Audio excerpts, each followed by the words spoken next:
Fair trade has become one of the favorite terms of U.S. President Donald Trump. We believe that trade must be fair and reciprocal. The United States will not be taken advantage of any longer. But is this fair trade really fair? China says no.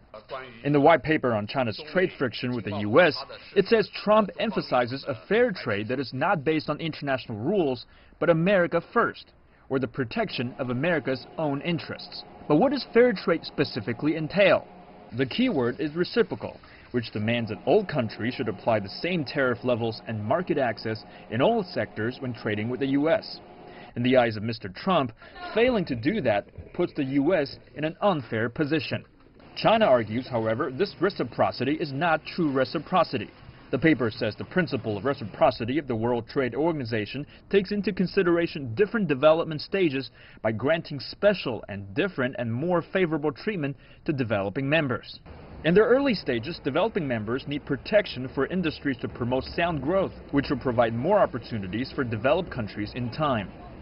The white paper says this differential treatment is in the long interests of all, and this is genuine global fairness. The paper goes on to say despite huge growth, China is still a developing country. According to the International Monetary Fund, in 2017, the per capita GDP of China was $8,643 US, only 14.5% of that of the US, and ranking 71st in the world.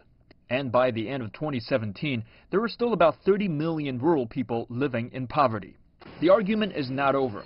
The paper says that even if we follow this absolute reciprocity logic, unfair and non-reciprocal practices are more than common in the U.S.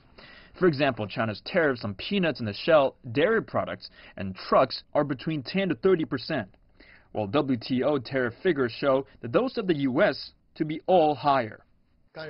Fu Ziying, Vice Minister of Commerce, suggests the U.S. has abandoned its own hard-labored fruits.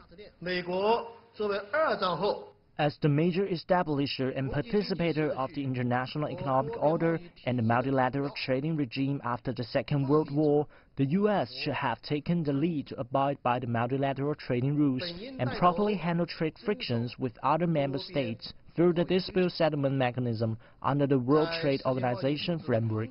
However, the U.S. side unilaterally emphasizes American first, internationalizes domestic issues, and politicizes economic trade issues.